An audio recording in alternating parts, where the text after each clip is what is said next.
first honors project in my Human Health and Sustainable Nutrition class is Michael Drunasky. Michael has his bachelor's degree in poli-sci and history that landed him a very nice job as a staff assistant at the Capitol. He learned very quickly that maybe that's not what he wanted to do when he grew up.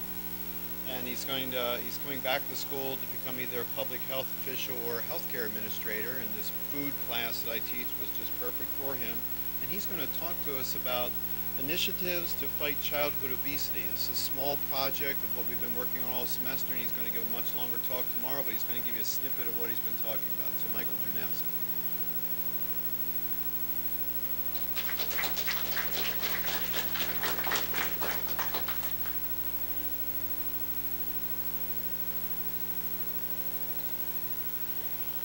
Okay, so for my project, I kind of wanted to focus on childhood obesity instead of general obesity, just because I feel like it's kind of where you learn in childhood is where you develop, your life skills and kind of daily habits. So I thought it'd be interesting to look at that. And just to look at kind of obesity rates, how they changed. 1980 was the first year that childhood obesity was measured in terms of this country. And you can see in both age groups of 6 to 11 and 12 to 19, those numbers have tripled since then. And in terms of general obesity, a recent study by the Center for Disease Control and Duke University has projected that nearly 42% of all Americans will be obese by the year 2030. And when you look at why this has changed, why this has changed and ballooned over the last few years, one of the main things that I've looked at is easier access to fast food and vending machines. And you can see that $6 billion was spent on fast food in 1970, and that's gone all the way up to over $142 billion in 2006. And growing portion sizes as well. Just for example, McDonald's, when it first opened, the patties that they sold were 1.6 ounces in 1955. And today you can get patties 5 times that size at 8 ounces. And just if you look at the way that we produce food, it's become much more corporatized. Food companies don't really have incentive to create healthy food, more about making a profit. And when that comes, sometimes it's easier to make cheaper food, which is generally unhealthier. And when you look at where kids come from, there's a lot more people coming from 2 working parent homes or even single parent homes. And when that happens, nutrition isn't always the biggest thing on their agenda. It's making something quick, something cheap, and something we see today, every day. People are spending more and more time in front of TV screens, tablets, doing video games. And when you look at a childhood obesity map, something that's interesting, you might not expect, especially when I talk about my last point in terms of activity, you might expect kids from southern states to be fitter because they're outside more, nicer weather, but it really ties into the idea that these states, which generally have lower income, lower education, don't have access to healthy food and rely on cheaper food, which is generally higher caloric, and aren't necessarily educated on proper nutritional techniques. And if you just look at a quick chart here, you can tell that in terms of boys and girls, the U.S. is definitely much higher with overweight children all throughout the world. And obviously there's huge costs for the individual. Obesity is linked to diabetes, cancer, heart disease, and even depression. And a child who grows up obese is much more likely to become an obese adult, and over 100,000 deaths are related to obesity every year. And something that's interesting is even if someone grows up obese as a child and is able to breastfeed that, it's still shown to affect their metabolism as they age, and it can lead to cardiovascular diseases as they become an adult. But the main thing I wanted to harp on in this and kind of point out was, while it's important, for individual health, this is also a huge issue for society because of the cost that it'll put on our healthcare system and our economy. And just recently, it was estimated that $117 billion was spent on healthcare just on obesity, and obesity actually recently passed costs related to smoking and drinking for healthcare. And in terms of economics, obesity is a huge huge problem with worker productivity in terms of, sick days, taking medical leave, and as well as something you don't really think about, but if someone's a big breadwinner, the breadwinner in their family relies on them, and if they might suffer from a disease that's related to obesity, that can be a huge blow to their family, cause them to, rely on government need for a little bit, and that's also could be an effect on society as well.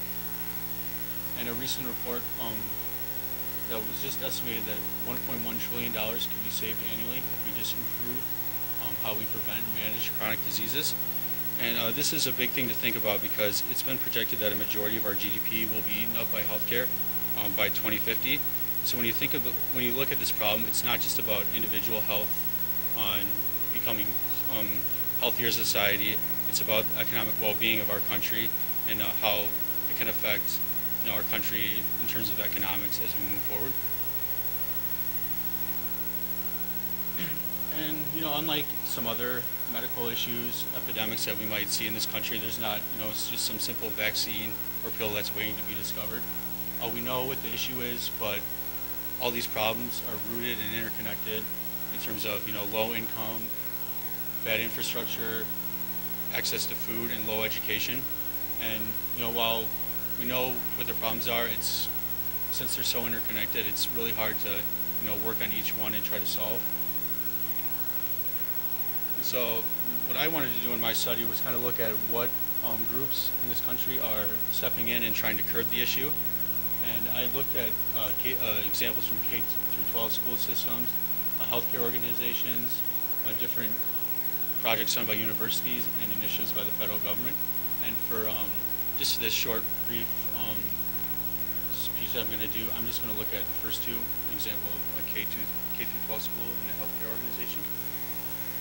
And one example was in the Seattle area. There were 7 low-income school districts that partnered with King County in the Seattle area as well as the city of Seattle to implement obesity prevention initiative. And basically what they did was increase healthy food choices, increase opportunities for physical education, and improve their general physical education system. And it was seen as a huge success as there was a 17% drop in childhood obesity in these schools, while the school districts that didn't participate remained flatline in their obesity rates.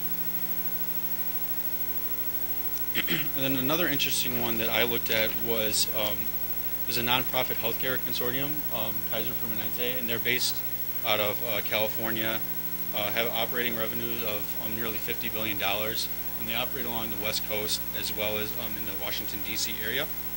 And they're huge. They have almost 9 million healthcare plan members, have 30 different medical centers. And what they launched in 2010 and are continuing to do so was a healthy eating and active living initiative. And what they did was they tried to partner with different school districts, different city governments, and work to increase physical activity and promote healthier diets in their schools. They also work to deliver fresh food within areas where there might be food deserts where people don't have access to healthy food. And what they did was they set up different farmers markets in these areas as well as outside of their health centers. They also worked with local governments and partnered with influential community members to kind of influence city planners and elected officials to factor health considerations into their plans and make it, for example, easier for kids to walk to school or promote bike paths and that sort of thing. And what this is really interesting was because you don't really expect this from a healthcare organization, but what they're doing is trying to cut costs for themselves as well and set themselves up better for competition against other healthcare organizations, because they can see what's on the horizon and what kind of costs are going to be funded going into healthcare, and they see that this is an issue that needs to be tackled. And yeah, so you can see, millions and millions of dollars have been spent in Southern California for advocacy, as well as promoting these different issues within school districts and the city governments. And recently there has been a positive sign. The Center for Disease Control reported that there was a 43% drop in obesity with 2 to 5-year-olds. And I found this interesting because rates remain relatively flat among other age groups. But it's interesting to point out that this can be tied to different initiatives, but also a push from pediatricians to promote breastfeeding, better education with mothers, to kind of instill healthy eating within their kids. And I think this is also pretty positive because this age group, more than any other, is where you develop habits, and where good eating habits are formed. So I think there's a little bit of a bright spot in there. But we still face a ton of challenges. For one, like I talked about, the current food and agriculture system really doesn't support healthy living. And people don't like to be told what to do. And just for an example, I looked at Michelle Obama's Let's Move initiative in my class presentation a little more.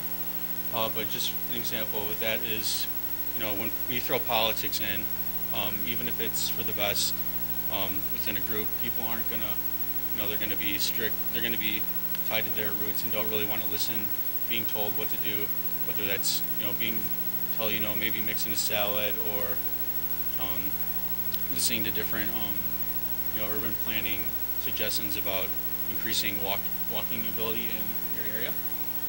Another issue we face is, food is a huge part of people's lives and daily routines. It's hard to kind of curb people's techniques or people's general ways of going about food if they've been doing it for such a long time. And there's also a lack of resources. For example, when you're looking at schools, they're already facing tight budgets. They gotta, meet that budget, and sometimes that can be at the expense of, healthy foods.